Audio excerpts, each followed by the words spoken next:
I was mentioning to folks coming in that I'm getting to do this debate a mile from my house, but debating ICC, I'm sort of the visitor, I guess, today. So hope I will roll well.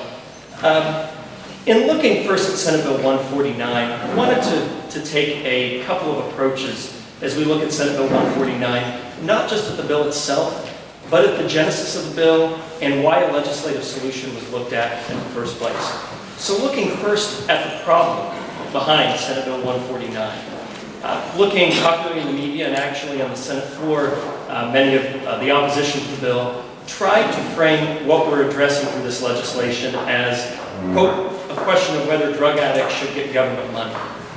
That's not the problem that we're facing. That's not the question that we're addressing here tonight, nor the question that we tried to have a legislative solution for with Senate Bill 149.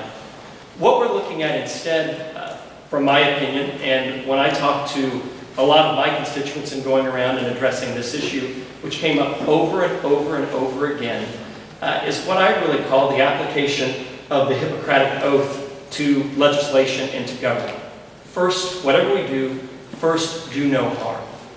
And what we found with our public assistance system, with our unemployment benefits, and with our TANF, temporary assistance to needy families, often referred to as welfare benefits, is that I would hear from you, I would see statistics, that government assistance dollars were being used to purchase illegal drugs.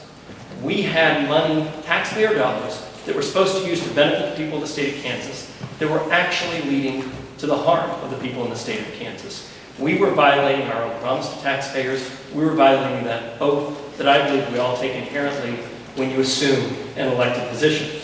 Government making the problem worse, not government making the problem better.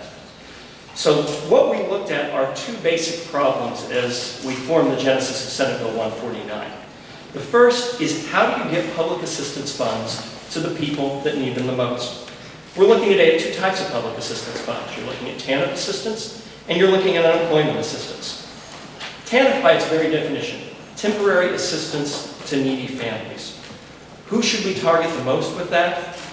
I think on the face, the answer is clear, and that is children in poverty. This assistance is targeted towards children in need to benefit those children in need to the greatest extent that we possibly can. And then for unemployment benefits, what problem, what issue are you looking to address in unemployment benefits?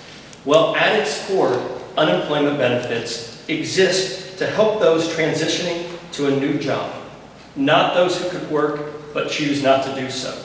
They're there to bootstrap and to help people in need, not those that don't need the help that are trying to get it anyway.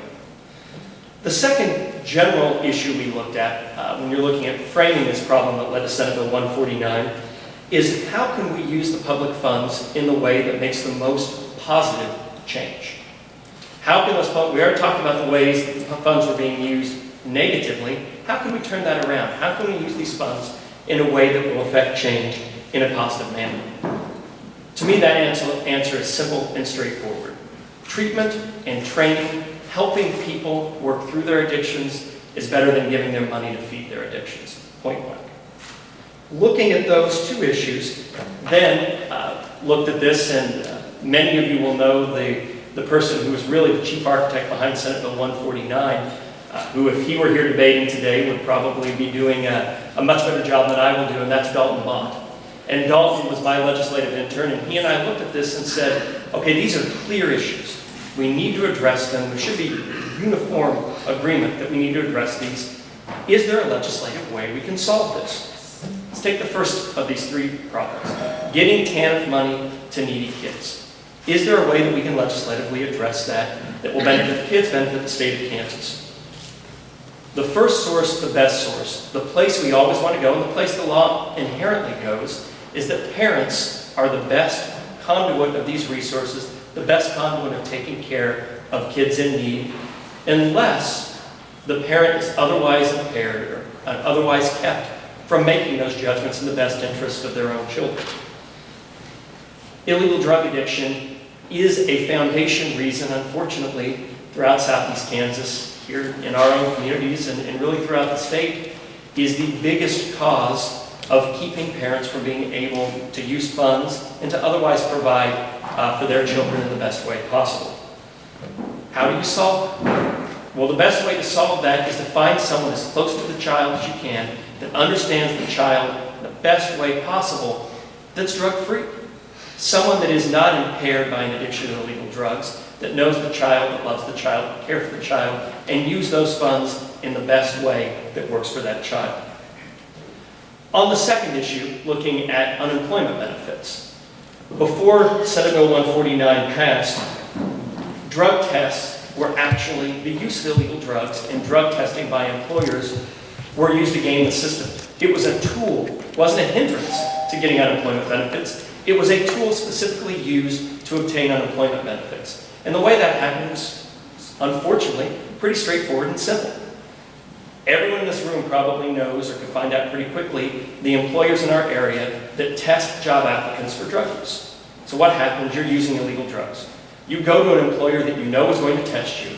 You apply for that job. The employer tests you. He rejects you because you're using illegal drugs. You go to the unemployment office. You say, see, I applied for a job, and they wouldn't let me have it, so I can't get a job, so you need to give me unemployment benefits. We had this story come out over and over and over again. And again, job rejection. If you can't get a job, we want those benefits. We want them to go to you. But the system itself cannot be gamed in such a way, and especially can't be gamed in a way where under existing laws prior to the passage of Senate Bill 149, if you had a job with that same employer and you were fired for drug use, that disqualified you from unemployment benefits.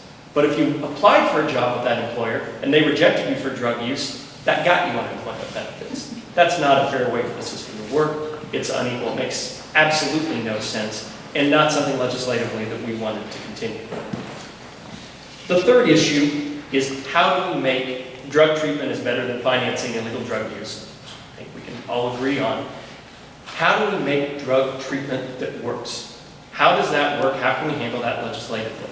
If you look at studies, the simple answer is drug treatment works best when the root of the drug addiction is targeted.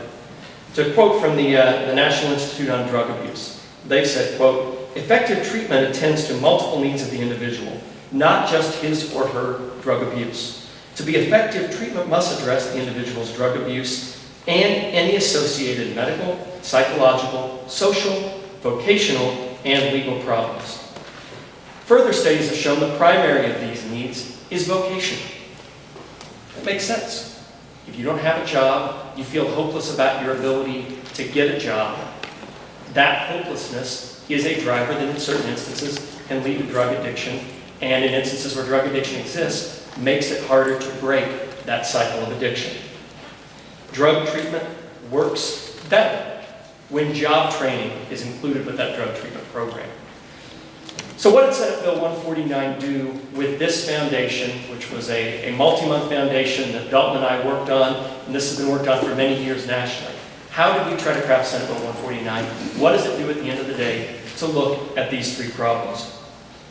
First, requires drug testing for TANF recipients if there is a reasonable suspicion that they're using illegal substances. First question, of course, comes with that is, well, how do you know if there's a reasonable suspicion? I'm an attorney, we use that term all the time, but what does that mean in the real world? Well, the good thing is there is a national standard that's used in multiple states. It's developed out of Utah, but it's used in many, many states to determine whether there's a reasonable suspicion that you have a person that's applying for TANF assistance that is using illegal drugs. It's called the SASE pre-screening program. SASE program has been used for well over a decade in Kansas prior to the introduction of Senate Bill 149, proven highly effective at screening for drug use. That SASE test, no additional cost, already used, provides the basis for reasonable suspicion that underlies whether a drug test is administered or not. Someone tests positive. What do we do on Senate Bill 149? What we do is we're targeting those criteria that I mentioned before. It prohibits individuals who fail a drug test from receiving TANF benefits, but not forever. They are prohibited from receiving those benefits until they go through a drug treatment program and through a job skills training program. There's a second failed drug test after that. You have to repeat those steps. You have a year prohibition. Third test after that would result in a lifetime suspension of TANF benefits. Important, and this goes directly to what I think is the key issue behind Senate Bill 149 that we've already discussed. If a parent fails a drug test, cash assistance for the kids that receive the TANF benefits will go to a drug-free third party to administer on the child's benefit.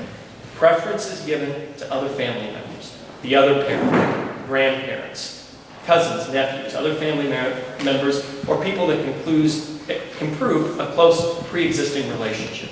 We want those kids to get the money. We don't want to deprive money from any child that qualifies for TANF. We want to make sure they're getting it and it's used in the right way. On the unemployment front, we're again taking a slightly different approach, and one that is extremely cost-effective, as in cost-free. And that is for potential employers that have a job applicant that are doing drug testing already. If they have an applicant that fails a drug test, they have to submit that information to the Department of Labor. We're not creating a new bureaucratic requirement with this, because that requirement already applied under federal law if someone that works for them fails a drug test. The mechanism's already there in the Department of Labor system. Employers know that system. They've used it. It's worked for decades. Apply that same system to job applicants. If an employer doesn't test, then they don't have to do anything that they weren't already doing before. And the requirement for individuals who tested positive or refused to take a drug test would be suspension of unemployment benefits until they created or completed a job skills training program and the drug treatment program. In short, we designed Senate Bill 149. It's a model that's being used. Texas is implementing basically cut and paste the statute. We've had half a dozen other states that have looked at this model as well.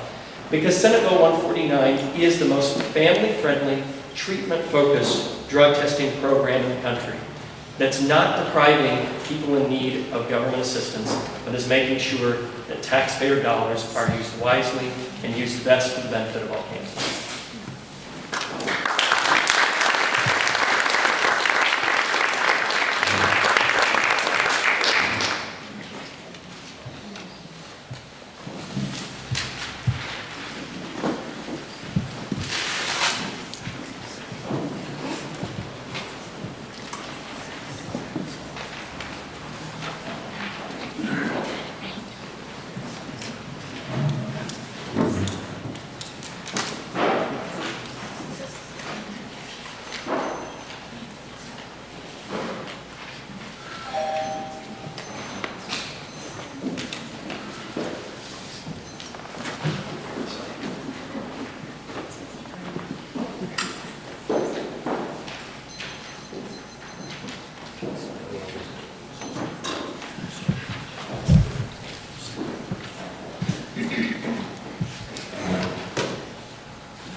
First off, just like I'm Braden Beard. Thank you very much, Independence Public Library, for setting this thing up. It's a very great privilege and a wonderful opportunity. Thank you, Senator Jeff King, for accepting this debate. It's very much a privilege, and I'm very excited about this debate. Thank you, Mondreal, for taking the time to debate this round with me. Today's resolution is Senate Bill 149, which I'm going to summarily cite as basically just getting welfare, people who receive welfare need to get drug tested. So today I'll be breaking down the reason why this bill actually doesn't do some of the things that the Senator actually talked about and how it doesn't accomplish these goals. And better yet, that we might revisit this so we can find another plan that does. The 5 contentions I'll be breaking down this with today is that the first contention is that the premise of the bill in itself is flawed. Then we'll go on to our second contention, which is that the bill doesn't actually save taxpayers money, but actually transfers the money we pay to drug testing industries, which we'll talk more about. Our third contention will be that government assistance recipients are not lazy freeloaders, contrary to the common belief. And that the fourth contention and final will be that mandatory or selective drug testing is inherently problematic. So starting with my first contention today is that the premise of the bill itself is flawed. Now there is a exaggerated claim going around that basically people who are on welfare use drugs at a higher rate than the rest of the general population. And evidence gained from statistics from the other states that have already enacted such legislation can show that this is actually not true. Results from the 2014 National Survey on Drug Abuse and Health showed that 9.4% of the American population actually openly admitted to doing drugs. But it also showed that 2% of those people were on government assistance receiving welfare. So less people on welfare were doing drugs than the rest of the better off counterparts in America. And it's been shown in multiple states that there's actually a low rate of drug abuse among welfare users. There was only one drug user among 800 welfare recipients in the state of Tennessee versus the 8% of the general population. There was, in Utah, 0.2% of people who were on welfare tested positive for drugs, compared to the 6% of the general population of Utah itself. The subpoint of this argument is, on top of already pointing out that there is no drug epidemic, we would also show that the process itself is super expensive and actually does not save anyone money. According to NPR, March 11, 2015, in the state of Missouri, 38,790 people have applied for welfare in 2014. 48 people tested positive. That's less than 1% of the amount of people who apply for welfare. This drug testing cost the state of Missouri $336,297. That's not being fiscally conservative. That wasn't saving money. That was just to prove that the stereotype wasn't true. The list goes on with more. Is Mississippi in 2014, 3,656 people applied. 2 people tested positive. This costed them $5,290. Oklahoma, 3,342 people applied for welfare last year. To find out that 297 people within that welfare system were on drugs, it cost them $385,873. All of this money being summarily spent. The source that we got this from shows that the 7 states that they had used the information to find this statistics about have spent over $1 million collectively just on drug testing alone in just the past 2 years that they've had it totally enacted. So in looking at this information, where is the epidemic? Where is this concept coming from, this exaggerated claim that people who are on welfare do more drugs than the rest of the population? There is none, and there is no need to warrant such a bill like this to spend all of this money just to find out that that's not true. The information is already here. Even in our great state of Kansas, the number of welfare applicants in 2014 were 2,783. 11 people tested positive to drugs. We spent $40,000 to figure that out. And despite the evidence of having low drug abuse rates, we're also saying that the cost of finding all of this out is actually exceeding any hope of saving any of the money that we're telling people when we enact this legislation that we're trying to do. It sounds nice to say that we're being tough on deadbeats and that we're keeping people from buying drugs with the money that we're paying into our tax system. But there's no information, there's no facts to support that, and there's definitely we're not saving money just to figure out that it's been false the whole time. Poor people are trying to get out of the poor. Well, I'll just say this: poor people are actually trying to rise above their rank by making something out of their lives, and we're just throwing stereotypes at them and telling them that they do drugs because they want to get some help from the government just to get out of that situation.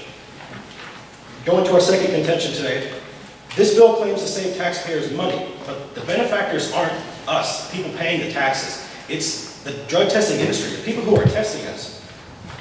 Now, with like as I mentioned earlier, the 7 states, which are Arizona, Kansas, Missouri, Mississippi, Oklahoma, Tennessee, and Utah, collectively spend over $1 million just to find out that less than 1% of each welfare recipient list actually abuse drugs. Now, according to investigative journalism conducted by the Washington Post, Florida Governor Rick Scott conveniently pushed mandatory drug testing right before his wife, who started a company named Solantic, started her own drug testing industry. He transferred $62 million into this business right before he mandated it that everyone on the welfare system had to get drug tested to receive welfare. And,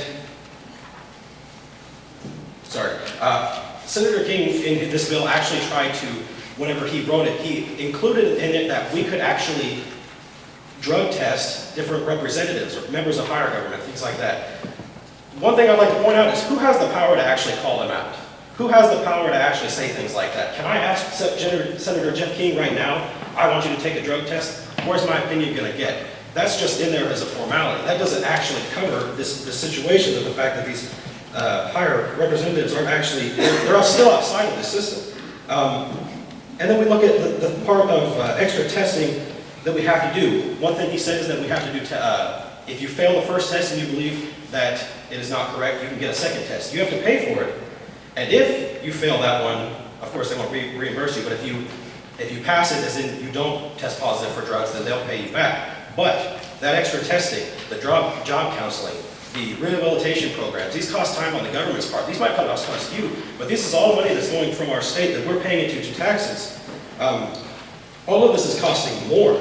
And in theory, it sounds like a good idea, once again, to try and attack the poor is what we're doing, but it honestly makes no sense. It only makes financial sense to the drug testing industry, who's making money off of this.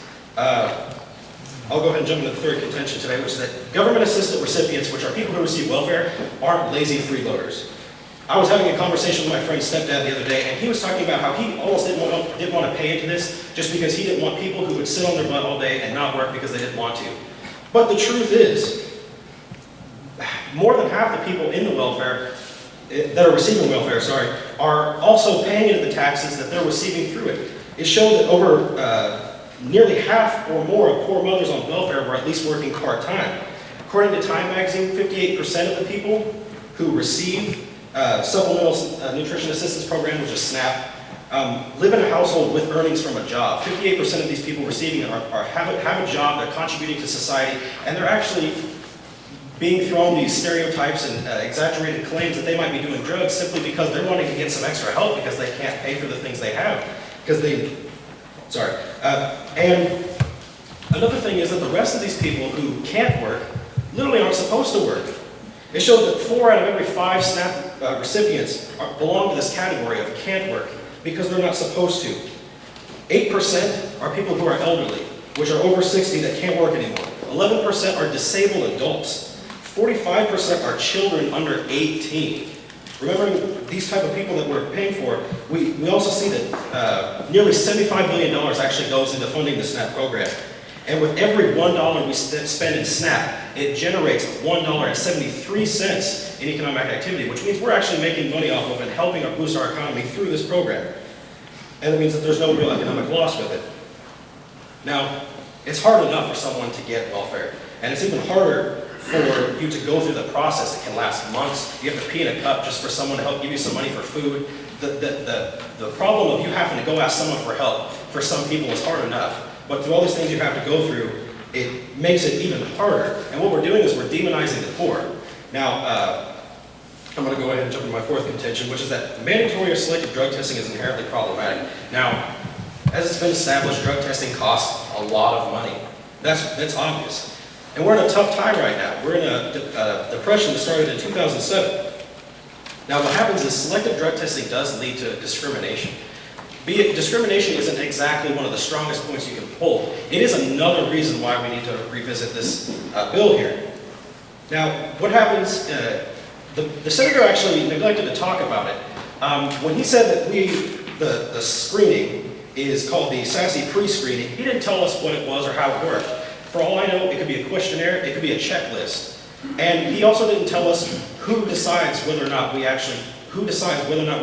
suspicious to be tested. So is this the person that's handing you the check? Is this the person that you're saying, I need help? If it's just a checklist, what happens if they don't like you? What happens if you're a different skin color or sexuality or religion and they don't like it? This opens up all sorts of possibilities for lawsuits that could come back against the state and cost us all more money in taxes to help pay for it. I mean, all of these things that are all adding together, you can begin to see why this is starting to become a bigger issue. Now, the cost of random drug testing is already pretty high. You've seen that the 7 states have already spent over $1 million just to find out that less than 1% of each state that's receiving welfare is even testing positive. Now, that's randomly testing. That's based on suspicion. But because of this discriminatory issue, we would have to increase it to across the board just to make it more fair. It's either everybody or only somebody. If it's somebody, there's discrimination issues. If it's everybody, it's going to cost even more. If we only spent over just a couple hundred of each of the welfare to find out that they hardly even did drugs, what happens if every person, especially from the years to come, we continue to keep this legislation? Imagine the costs that are going to associate itself with this thing. If we have across the board testing, So just imagine, there's honestly no better alternative here, which is another reason we need to revisit or drop the bill. Now, in contention one, we talked a little bit how the premise of the bill is flawed, and the supporting argument for that is that drug testing is not always accurate. Many folks don't know this, but it's actually called the U.S. Anti-Doping Agency.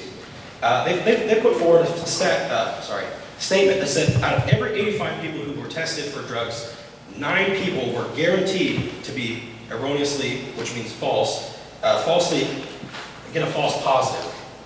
And that means that 10% of every amount is always going to have a false positive. Several people here may not know that ibuprofen, Advil, Motrin, several different fever remedies, and even certain antibiotics can actually give you a false positive.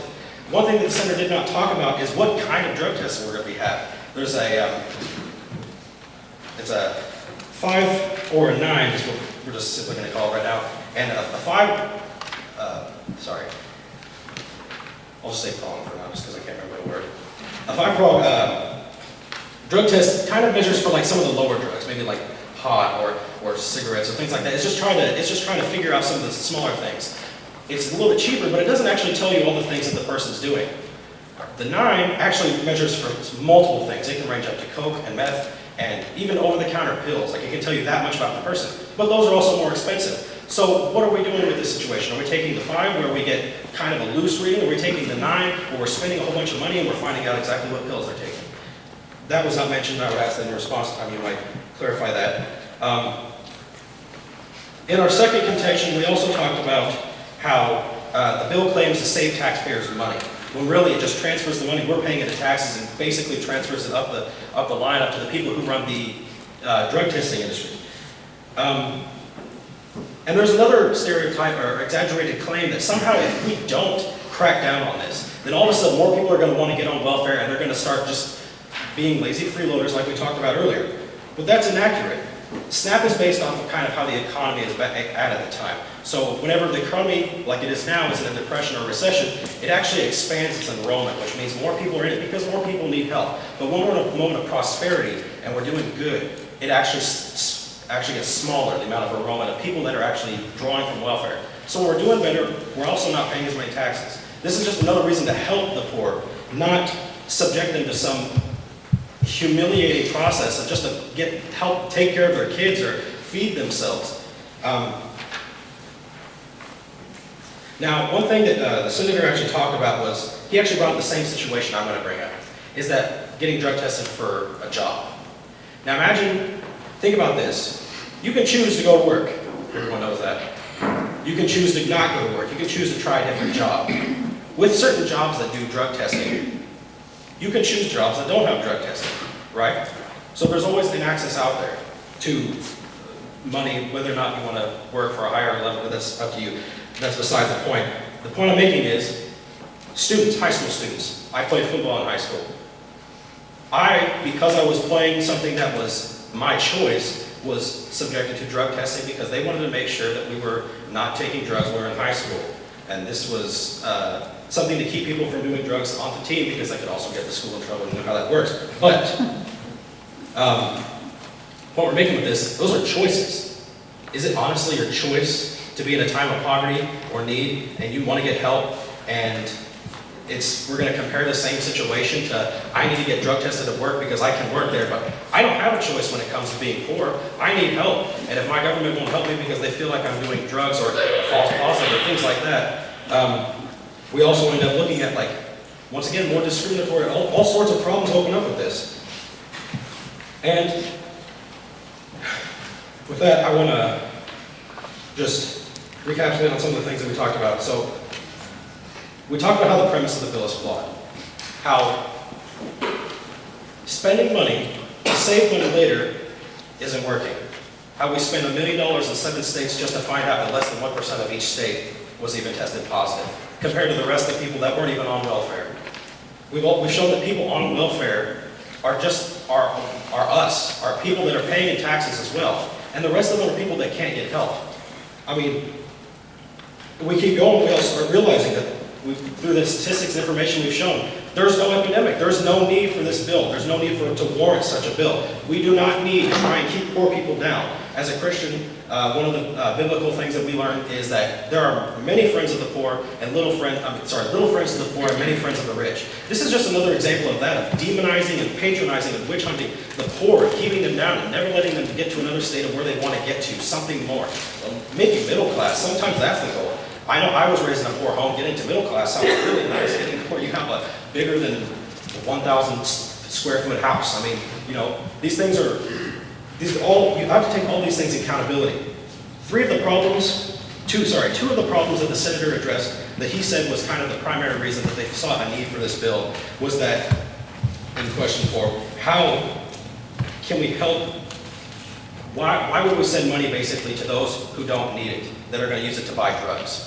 Today we've shown that that's not true. These people can't use like food stamps or things like that to buy drugs. You can't buy dog food with stamps. You can't buy deli from Marvin's. You have to buy food that you make yourself. The other thing that he had said was, how can we use these funds for the betterment of the kids of Kansas? I don't think sending these kids into a separate home because their parents send a drug test is going to help the kids. I think it's going to help Kansas. Spending all this money, when we just withdrew so much money for public education, and we're spending all this money just to test people on drugs, and finding out that they're not doing drugs, but we want to keep spending more money on this, it's not going to help the state of Kansas. Then he talked about 3 points about how he wanted to find a drug treatment that works and things like this. Well, in revisiting this bill, we can come up with a new approach for this. My job is, as the negative, we're not going to actually like give you a plan or give you an idea of what you should do. But one thing we do need to point out is that we need to revisit this situation and understand a little bit more about how helping the people is more the focus than spending lots of money just to try to keep the poor people from receiving welfare or help. What we're doing is what he did say was that we do send people who fail these tests, I think it was twice, either once or twice, to drug treatment, job counseling, things like this. And what that does is it could help. But what we need to do is spend our direct efforts in helping the poor, getting out of that economic tough times, helping them get away from this. It's been shown that lower economic poverty level places of different countries are actually more prone to do drugs, to have babies at a young age. And that's because a lot of times it's been shown that they have sometimes, kind of like the senator said himself, there's like you get trapped in this motion, I can't accomplish anything, I need to get stuff ready and start getting, on down the line. We need to start addressing that. We need to start making that our primary concern, helping people, not keeping them from welfare or trying to keep those who don't deserve it. Let's just focus on the problem of drugs entirely, of poor people entirely, not waging war on drugs or waging war on poverty, just helping people in general. Like, we just need to revisit the situation. And once again, my name is Braden Beard. I just want to thank you for your time. Thank you once again for this opportunity to debate this. And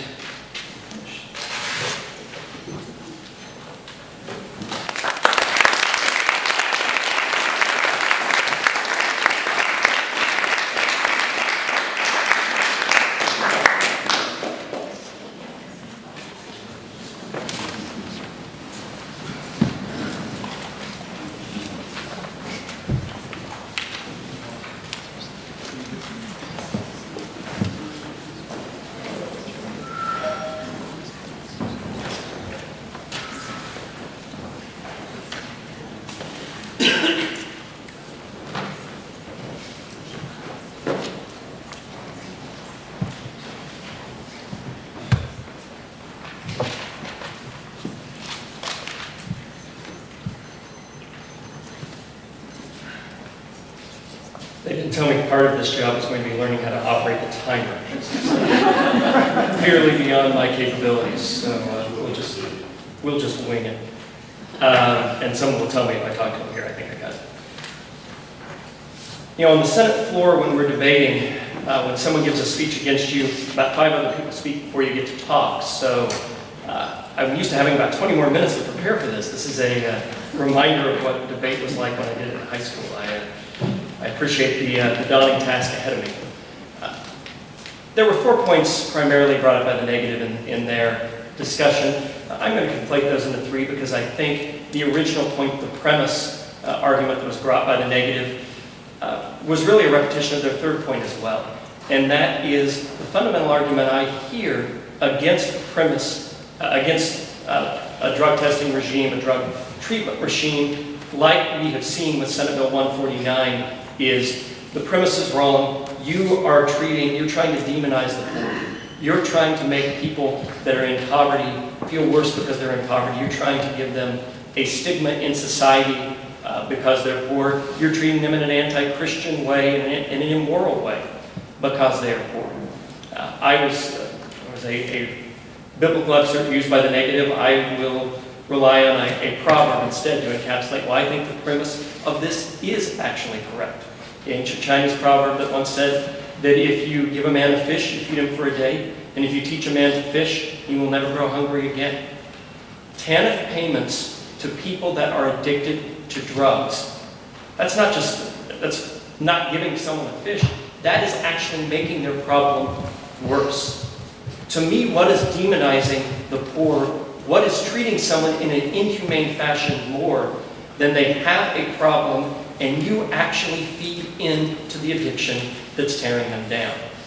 Instead, if you want to address the problem, if you want to add dignity to the situation, if you want to humanize what is a horrible, horrible tragedy that drug addiction brings to our community here in Southeast Kansas and around the state, you as a government are obligated to identify it and fight it.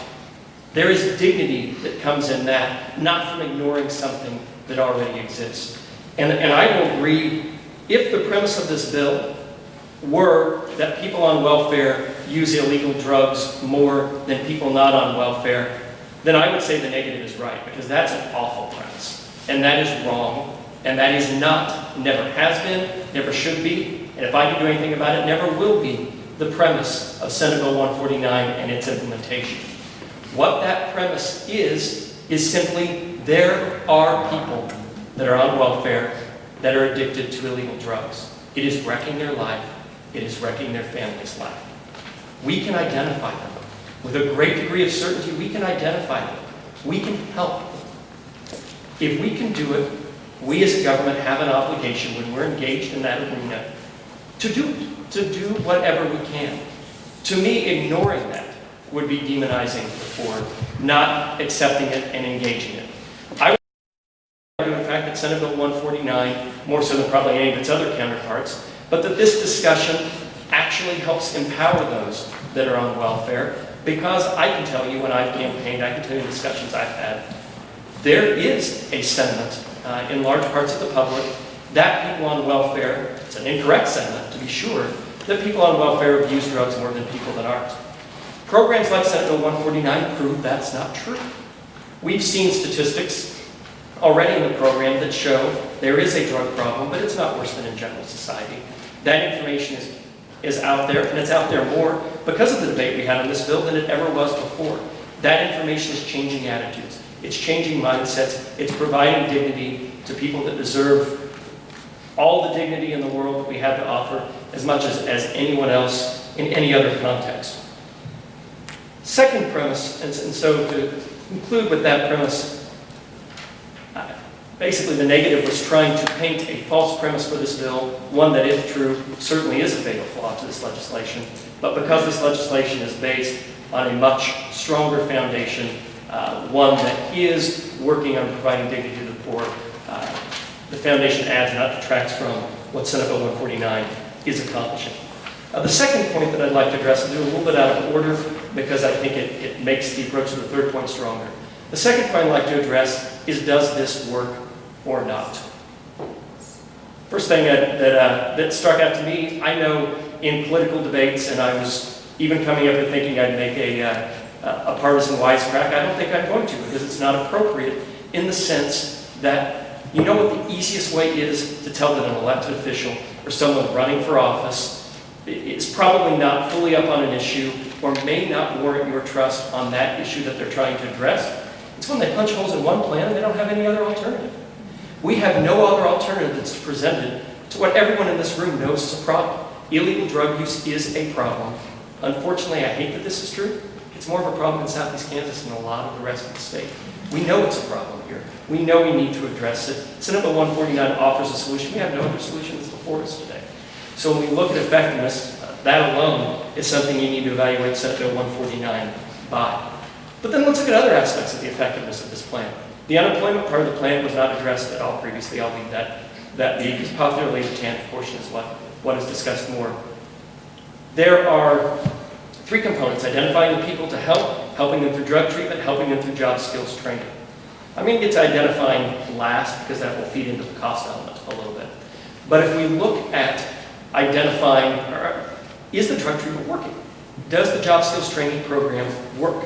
These are done in tandem for a reason. They're only done in tandem for Kansas. As I talked about before, studies show, research shows they work better together than alone. You want to treat the problem, the root of the problem, as well as the symptom of the problem. So how are we doing at treating the root of the problem? We're treating the root of the problem with a program called Partners in Change. Some of you may have heard of Partners in Change. ICC has actually used it some in partnership with Neosho County Community College that authored the Partners in Change program. Partners in Change is a huge success story. Outside the context of this debate, if you can tell people about Partners in Change, do it. It's fantastic. It's a 6-week program that focuses on job skills training. The core of the belief of the program is work ethic is a muscle. It atrophies when you don't use it. So if someone's been out of work for months or years, you've got to get that work ethic muscle working again. You've got to get people used to getting ready, getting those basic skills, holding a job. It works over 6 weeks to do that. $750 cost, 88% success rate. That means 88% of the people that have been in this program either get a job when they come out of it or go to an advanced degree or job training program that helps get them a job afterwards. 88%, $750. So $750, we just announced the acquisition this last week, actually, of a multi-million-dollar federal grant to use federal funds, no state taxpayer dollars, to implement this program. No cost on the state general fund, no cost directly to state taxpayers, a program that works, and that works in this context. So we look then at the identification of the people that are using illegal drugs. There was a suggestion by the negative in this case that we use, that doing reasonable likelihood, that using the reasonable suspicion test is somehow discriminatory. I find that an interesting conclusion from the negative when they suggested using complete drug testing instead, because you know what? Florida and Missouri tried that. I always like when we can pick on Florida and Missouri, especially Missouri, so we pick on Missouri more. They tried it. You know what the federal appellate court in Florida said? You can't do it because it violates constitutional rights of someone to drug test them when there's no suspicion that they're using illegal drugs.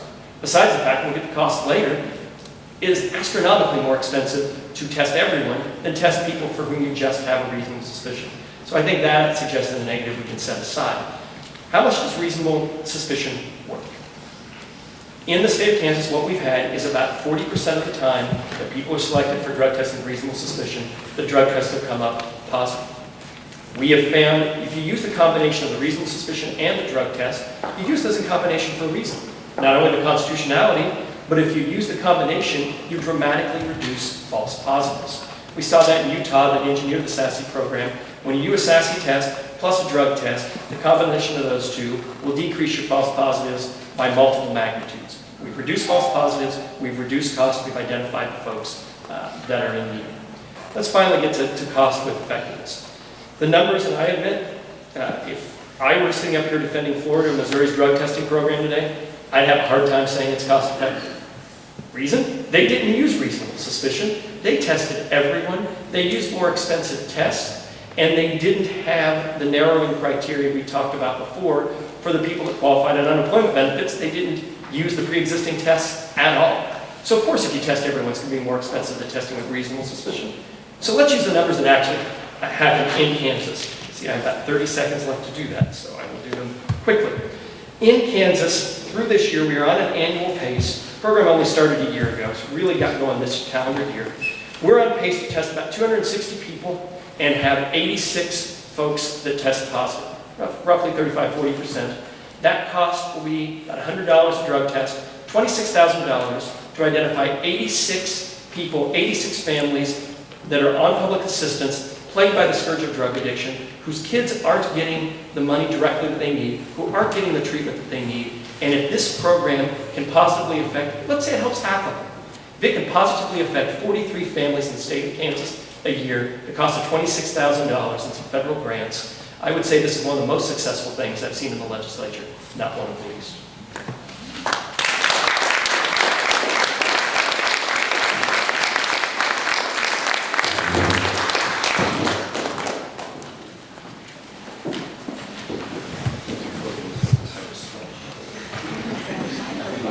I'm just going to move this a little bit. Careful. 2 inches.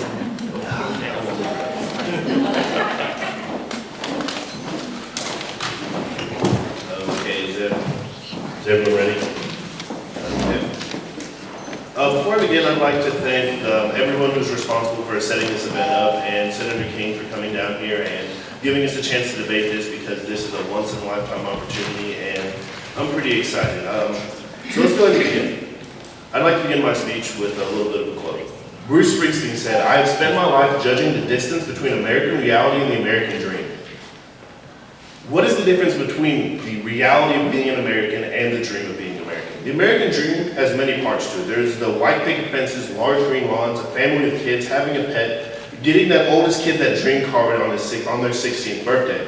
Never going to focus on whether or not your family is going to be able to eat that night, or in the morning if they're going to be able to eat at the same time. The American reality is that sometimes your picket fences are replaced with barred windows. Your large green lawns are replaced with Section 8 homes, and that you have to move in your car on your child's 16th birthday because economic hardships, a system that doesn't care if you need to eat, takes you from your home. Those are just a few of the differences between the dream that we'd all like to think it means to be an American and what people have to go to when they need government assistance.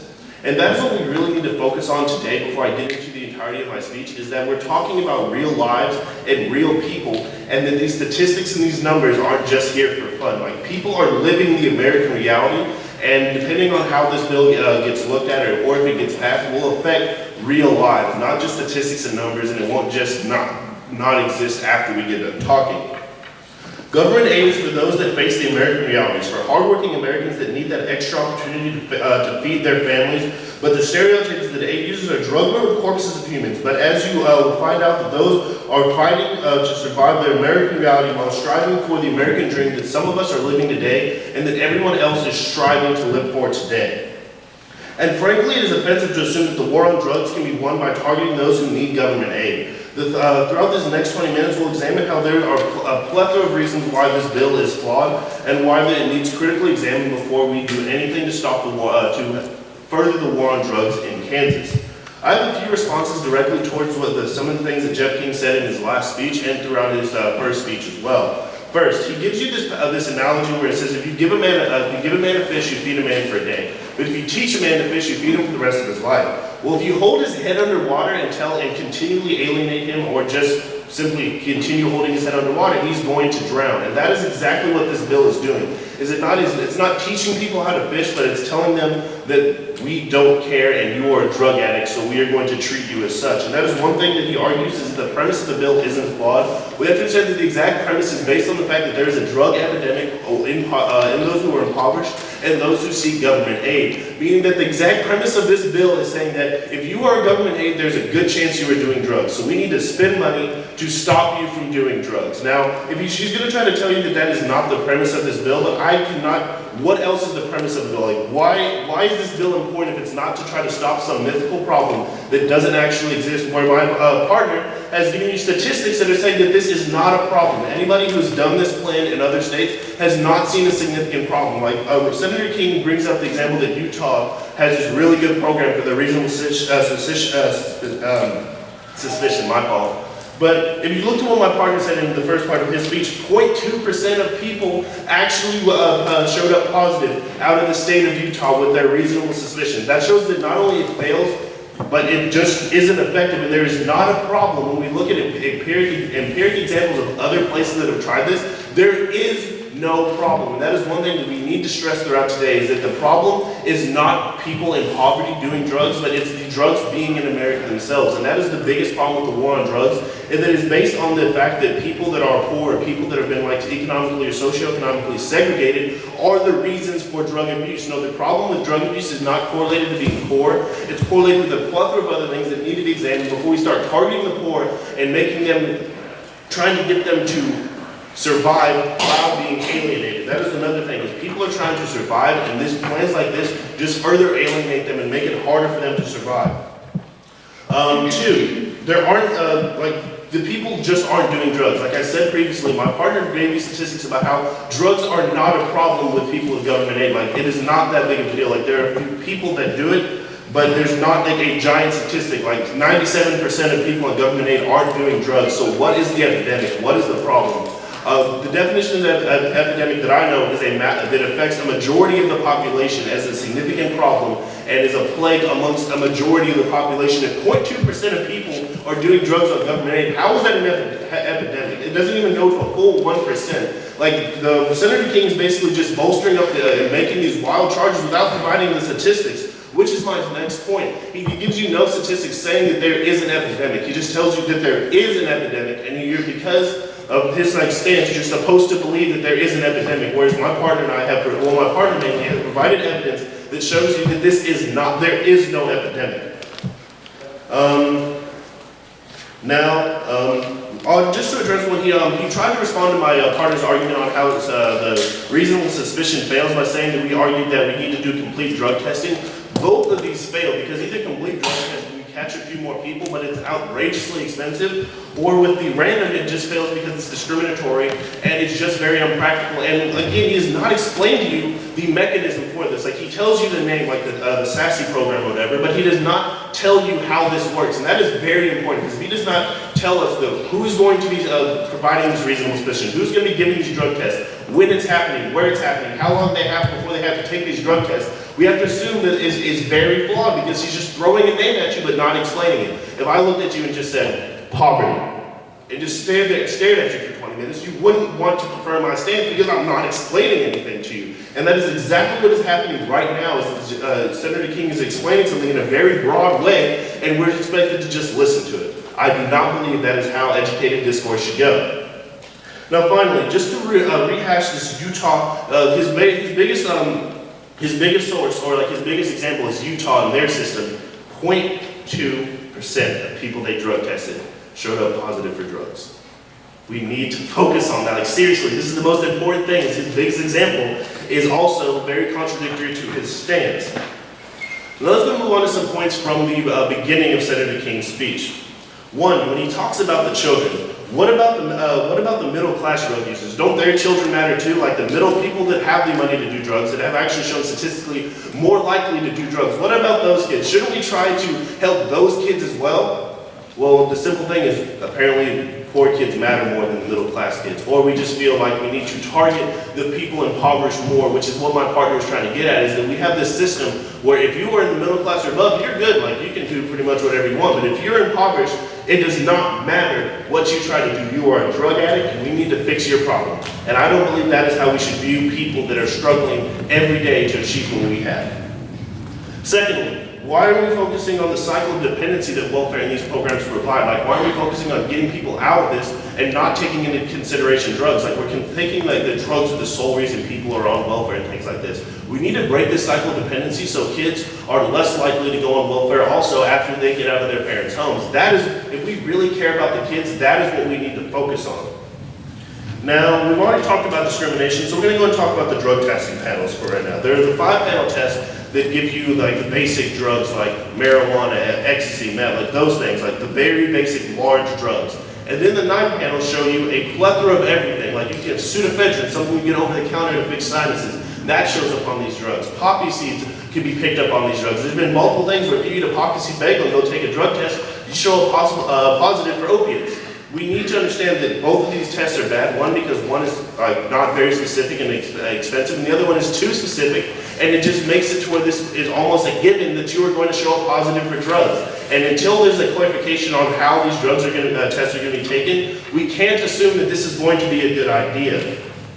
Now let's move on and extend on some of my partner's arguments, and then we will conclude. First, government, these people are not freeloaders. They are hardworking Americans or people that literally cannot work. That is another thing that we need to look at when deciding whether or not this bill is a good idea, is that this isn't just about people that are not doing anything, just living off taxpayer dollars. They are putting into a system, and they need help, and they're getting back, or they literally cannot do anything. Like, for example, if I told you that from now on every U.S. veteran had to take a drug test before they got any kind of their benefits, that is a legitimate problem. That is not okay. Because they are a veteran or something, we shouldn't target them and make them take drug tests. That's the exact same thing with people in poverty. Just because they are struggling or cannot work or mentally or physically disabled does not mean that we need to make them take these drug tests. If we're going to have this framework that if people need help, they need help, and we shouldn't judge them, we need to do that exact same thing for all people that need help and stop judging people based on their socioeconomic status.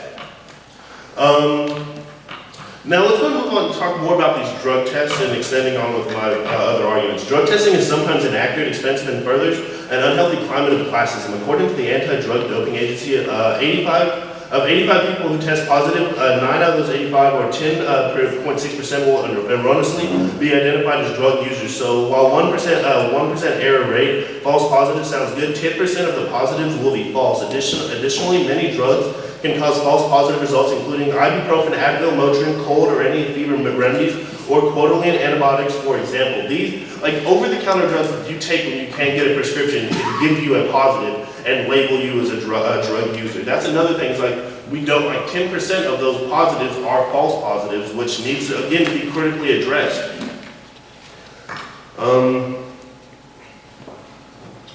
Now I was going to talk about the government overreach. Supporters of this bill generally favor individual liberty, but all of a sudden there's a support for big government because of the exaggerated claim that individuals are spending public money on drugs. We rage against government making people buy health insurance or bake cakes for gay weddings, but we don't seem to have a problem with government making poor people take drug tests because someone suspects that they may be on a drug and unworthy of assistance. All of a sudden, big government is no longer a bad thing. The reason for the apparent contradiction is that we have an exaggerated notion that poor people are taking our money and buying drugs, and evidently it's easier to pick on the poor. For example, the state of Kansas went a step further with the temporary assistance of needy families known as TAN. The state limited the amount of cash withdrawals from $25 a day. This just shows how people are targeted right now that gain government assistance. What can any person do with a family on $25 a day?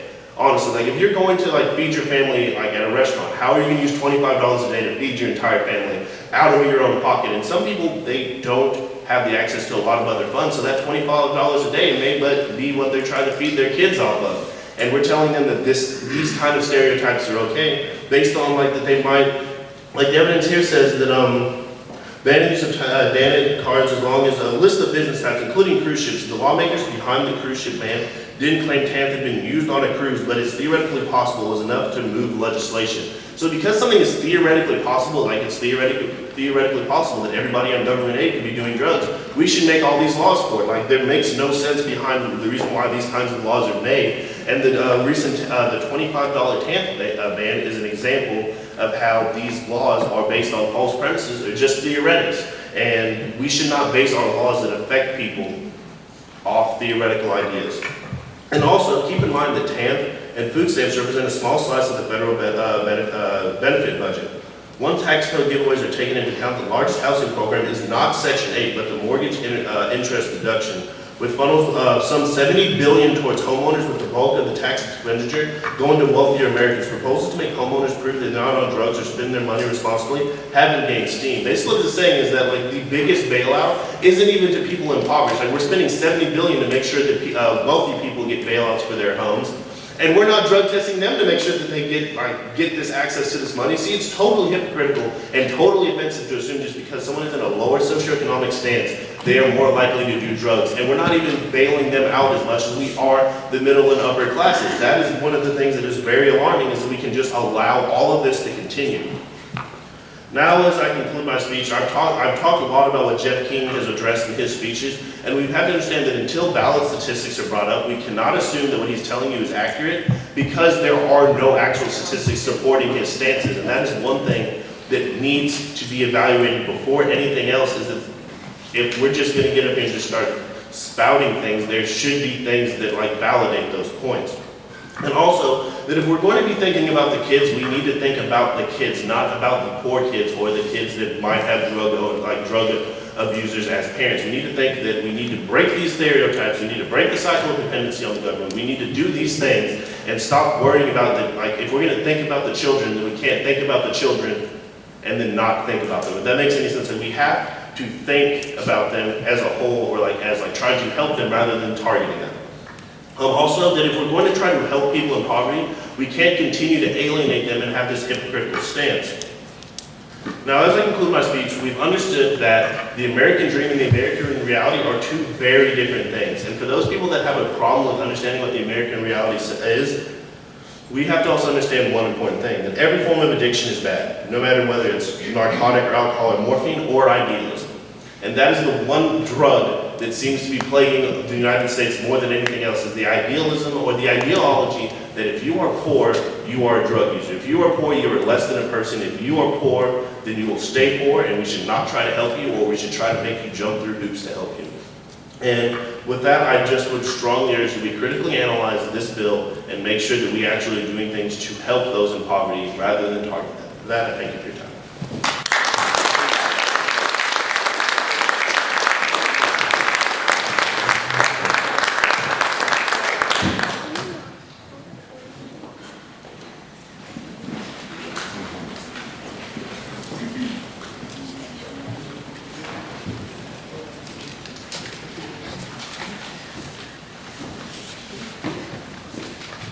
I'm going to pull this back because I'm short.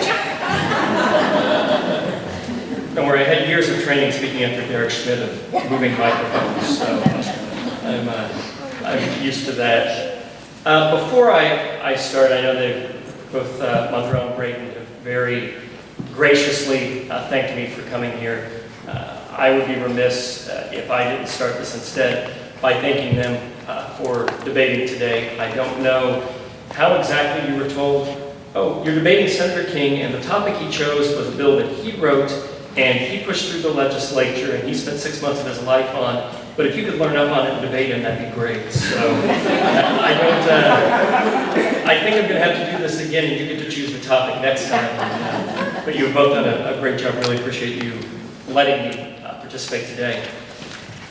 In making my concluding remarks, I'm going to put the shoe on the other foot from what I just did. I debated IHS for 2 years, and I love Bruce Springsteen, and I never beat a Coffeyville debater. So I've got 2 challenges here following someone from Coffeyville who voted the boss to lead off with our remarks. But I would rather start with a different quote that the negative brought up in their discussion, and I think it's an excellent one. You know, paraphrasing the first part, we can't judge the people who are in need. The quote is, when people need help, they need help. Amen. That's exactly right. I cannot agree with the negative more on that statement. Unfortunately, one of the jobs we have in the legislature, it's the job that's the hardest. And I know we had, I know former superintendent here, 2 members of the State Board of Education here, and they probably have similar stories to tell with this. We face a lot of folks that need help. The first thing you have to do is that's not enough to know. You have to know what help do they need? How can we provide it? Can we afford to provide it? Because it's an unfortunate reality. There are more people that need help than we have the resources to help. And there are a lot of people that need help that need it in ways that we don't understand and we can't address. So the first thing is we need to find out what help they need. You're talking about the SASE, the substance abuse screening tool. That's what it's there for. It's to help the Department of Children and Families figure out what help do people need. The premise of Senate Bill 149 is people who are addicted to drugs need different help than people who aren't. Not putting a stigma on them. We all suffer problems. We all have things we have to deal with in life. It's not my job as a legislator, it's not my job as a human being to judge anyone for the problems that they have to deal with. But as a legislator, it is my job, and we're providing public assistance. It's called public assistance for a reason. You're trying to assist the public. My job is to figure out, our job is to figure out, what does that segment of the public need? How do we assist them? That's what Senate Bill 149 is doing. We're figuring out what that segment of the public needs, how do we assist them, how do we do that in the best way possible. And if you look at the mechanism, the negative, and I think very correctly pointed out, I haven't spent a lot of time talking about mechanism here. One of the reasons I've talked about the mechanism of treatment ad nauseum. I think they're talking about the mechanism for identifying people that are using illegal drugs. One reason I haven't talked about that mechanism is anyone in local government here will, I think, probably agree with me when I say this. One of the things the legislature does horribly, and when we are at our worst, is when we think we know it all.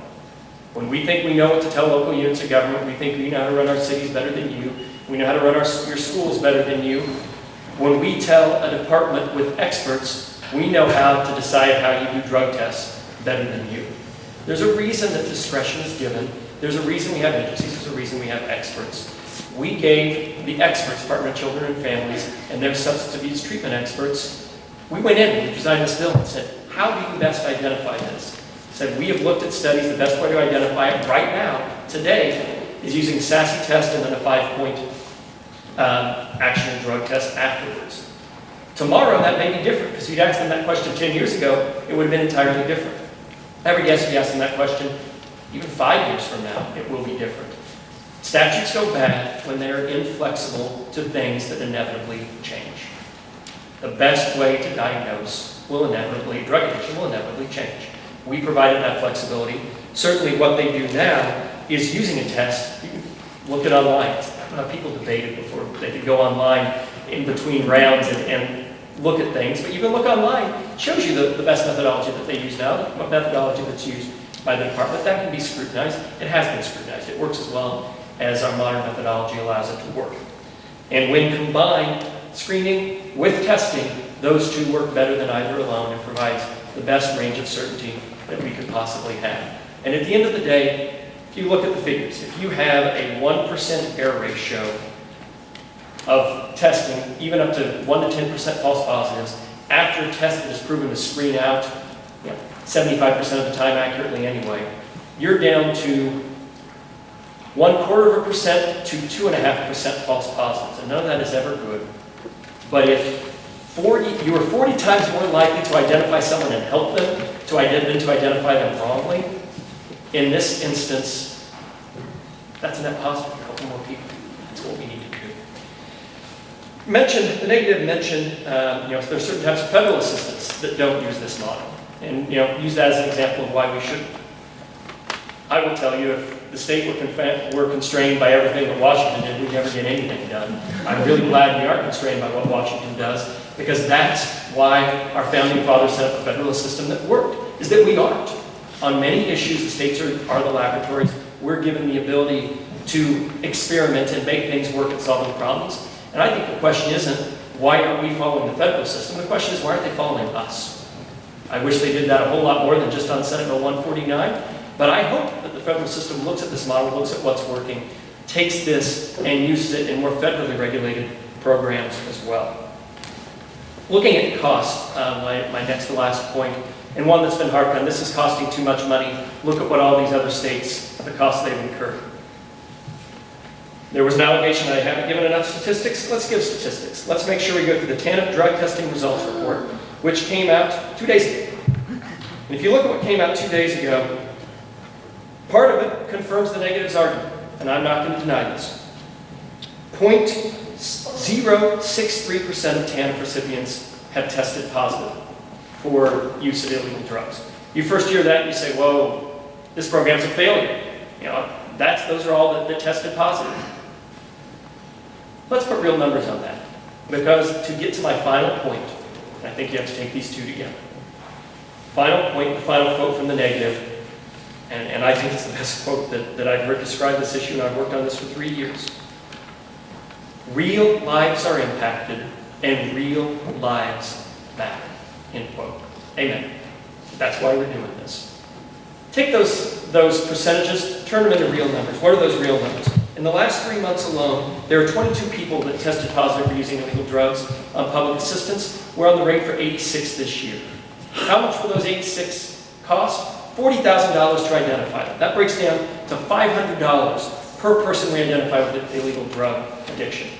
How much is it costing to help them? $750 to administer the Partners in Change program with an 88% success rate. Real lives impacted. Real lives matter. Those are 86 people, let's say the 88% off, let's say it works for half of them. Those are 43 families who will come out of this program with a real chance to kick a drug habit, a real chance to keep a job. Those are 43, in that case 86 families, whose kids have been sure that they've been getting the assistance they needed this time because the money wasn't funneled through someone who's trying and failing to kick a drug addiction. Those are 86 families. Those are your neighbors. Those are our friends. Those are people living just down the street that have a chance at a better life for $40,000.